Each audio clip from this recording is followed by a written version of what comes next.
There's one question I've always wanted to ask you. Yes? How come you're so great? Because I'm me.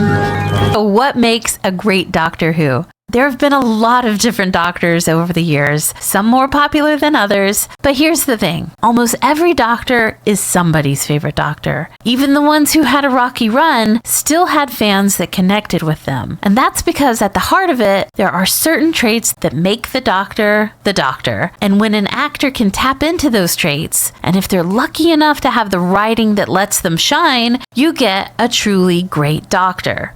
So let's talk about what those traits actually are, why they matter, and why sometimes even really good actors don't get the chance to show them. So whether you're talking about Tom Baker, Peter Davison, or Matt Smith, every great Doctor had a sense of humor. They were funny. They lightened the mood. But here's the catch about that sense of humor. At no point was the Doctor ever an idiot or a clown. Humor was a very powerful tool that successfully sold the idea that the Doctor was not only easygoing and unflappable, but also well-meaning and peaceful. And Tom Baker probably nailed this style better than any other Doctor and paved the way for Eccleston, Tennant, and Smith. He could be whimsical, unpredictable, and lighthearted, but there was always a line. When the joke stopped, you felt the shift, and you knew something serious was going on. And that balance is crucial. If the Doctor is always silly, you stop taking them seriously. If they never laugh or smile, you lose that sense of wonder and joy that makes the character fun to watch. Every great Doctor knew how to strike that balance. And the best actors were able to show this change in tone without it feeling fake. Doctors played by Jon Pertwee and Capaldi leaned more into the serious nature of the Doctor, while Sylvester McCoy and Patrick Troughton played more into the sillier, lighthearted side of the Doctor. But no matter what the silly to serious ratio was, you could always count on the Doctor in a crisis. He very much brought the grown-up-in-the-room kind of aura. If the innocent or companion was in danger, you knew the Doctor would save the day, even when it came with great personal sacrifice. Now, that confidence is important, but it works best when it is not coming from someone who is untouchable. And the Doctor is not invincible. He can get into trouble, he can get hurt, he can even die. The danger is real, and just in terms of storytelling, that makes the confidence that much more impressive. Not that they can't be beaten, it's that he carries himself in that way despite the danger. And that mix of authority and vulnerability in the story keeps the tension alive and well. A strong Doctor is curious about everything. You can see it in the way he'll stop to admire the smallest detail or ask about something that everyone else ignores. And while that sense of wonder adds to his charm, it also reminds us that he's an alien who still finds the universe fascinating. And without that, the Doctor becomes just another TV hero, competent but bland.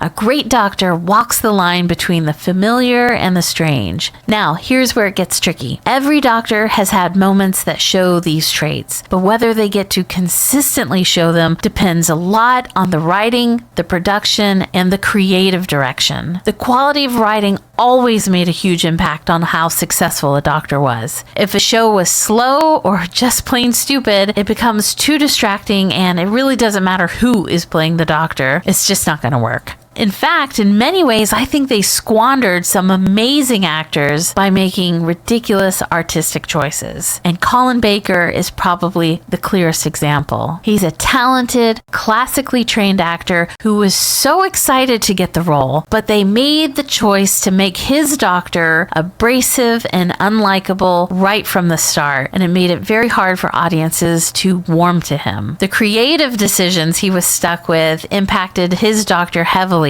even down to that ridiculous patchwork coat. And it wasn't until much later that the softer, more likable side of Colin Baker's Doctor started coming through. He was great in Trial of a Time Lord, but by then, the damage was done. They waited way too long to let him shine. Matt Smith had the opposite problem. He is a fantastic actor with incredible range, and he started out with a bang. But the script started to lean more and more into the over-the-top silliness. It resorted to more of a cartoonish goofiness that left little room for him to show his full depth. His serious moments did land, but you couldn't help feeling that there was more in the tank.